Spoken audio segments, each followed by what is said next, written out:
His name was David. At 38, he was earning $500,000 a year, six-bedroom house, two luxury cars, private school for three kids, a Maldives holiday every summer. By every measure society uses to define success, David had made it. By 61, he was completely broke. No retirement savings, no investments, nothing. Now, before you assume you already know this story, stop. David did not gamble his money away. He did not get scammed. He was never robbed. He never faced a catastrophic medical bill. He never made one single dramatic, reckless decision. He did something far more common, far more dangerous, and far more likely to happen to someone exactly like you. He did what millions of high earners do every single day without ever realizing it is happening. And by the time the truth became clear, $9 million had already vanished. Today we are going to follow every dollar. We are going to run the exact numbers, and we are going to show you precisely, step by step, where it all went wrong. Let us start with the math that should have made David a multimillionaire. $500,000 a year. Over 30 years, that is $15 million in gross income. Even after a 40% tax rate, federal, state, local, David took home roughly $300,000 every single year. That is $9 million in after-tax income over his career. $9 million. And yet, at 61, he had less than $40,000 to his name. So where did $9 million go? The answer is not one catastrophic decision. It is one invisible pattern, repeated year after year for 3 decades. That pattern has a name, and it is the single biggest destroyer of wealth in the modern world. It is called lifestyle inflation. Lifestyle inflation is simple to understand and almost impossible to resist. It works like this. Every time your income goes up, your spending goes up to match it, sometimes beyond it. When David earned $80,000 at 28, he drove a used Honda. He rented a 2-bedroom apartment. He lived within his means. Then came the promotion, then the corporate bonus, then the 6-figure salary. And with each raise came a new lifestyle upgrade, justified by a phrase most high earners know very well. I can afford it now. The house went from a modest 3-bedroom to a 6-bedroom estate, mortgage $12,000 a month. The car went from a reliable sedan to a leased BMW, then a leased Mercedes, combined payments $4,000 a month. Private school tuition for 3 children, $45,000 a year. Annual holidays, $20,000 a year. Dining, entertainment, wardrobe, gadgets, home renovations, another $80,000 a year. Add it all up, and David was spending approximately $280,000 every year. On a $300,000 after-tax income, that left just $20,000.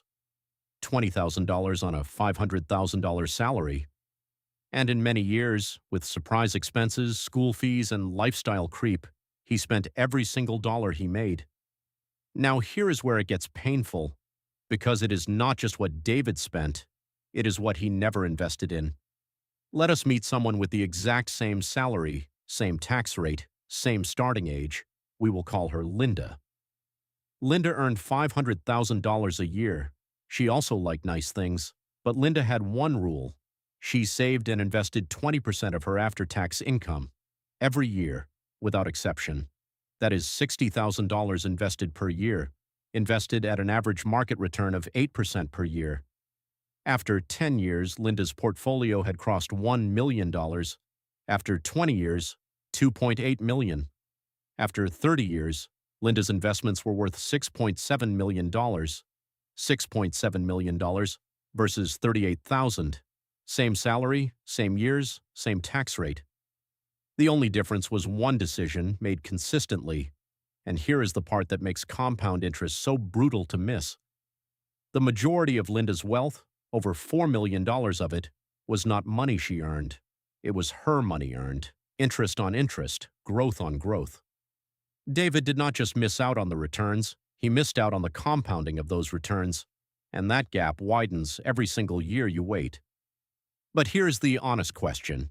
If the math is this clear, why do so many high earners still end up like David? The answer is not stupidity. David was a highly educated, successful professional. The answer is psychology. Trap 1. Social comparison.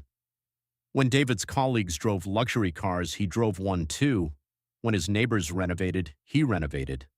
When his friends booked five-star holidays, he booked the same. Psychologists call this keeping up with the Joneses, but at $500,000 a year, the Joneses have a yacht. Trap 2. Present bias. The human brain is wired to value today more than tomorrow. Retirement at 65 feels abstract. The new kitchen feels very real. David always told himself he would start investing next year, after the kids finished school, after the mortgage was smaller. Next year never came. Trap 3. Identity spending. At some point, the house, the cars, the vacations, they stopped being purchased. They became David's identity. His self-worth became attached to his lifestyle, which meant cutting back felt like losing himself. And so even when warning signs appeared, a slow year at work, a dip in his bonus, David kept spending, because stopping felt like admitting failure. At 57, David's company went through a restructuring. His role was eliminated. He expected to find another position quickly. He had the credentials, he had the experience. But finding a comparable role at 57 in a contracting industry took longer than he thought, 18 months. And in those 18 months, with a mortgage, school fees still running, and a lifestyle built on a $500,000 income, David burned through what little savings he had. By the time he found new work, at a significantly lower salary, the damage was done. This is the second brutal truth about lifestyle inflation.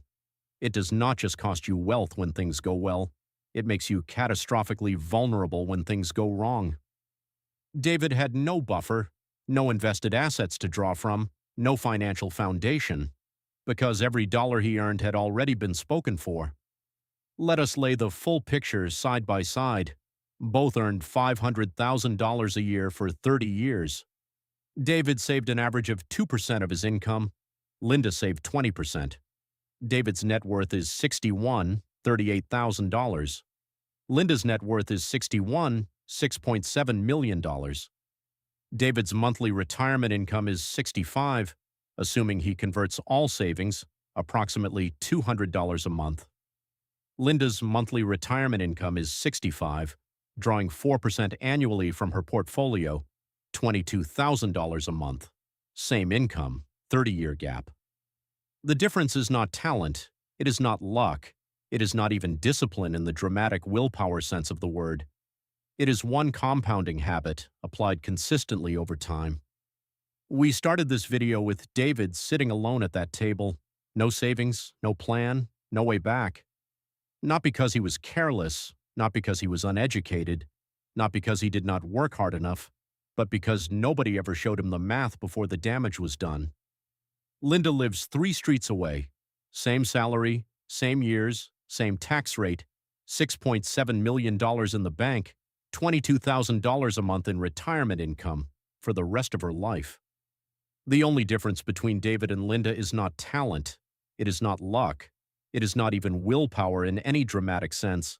It is one decision, made early, made consistently, and never abandoned. Your lifestyle should always grow slower than your wealth. That is the whole lesson. Everything else is just the math that proves it.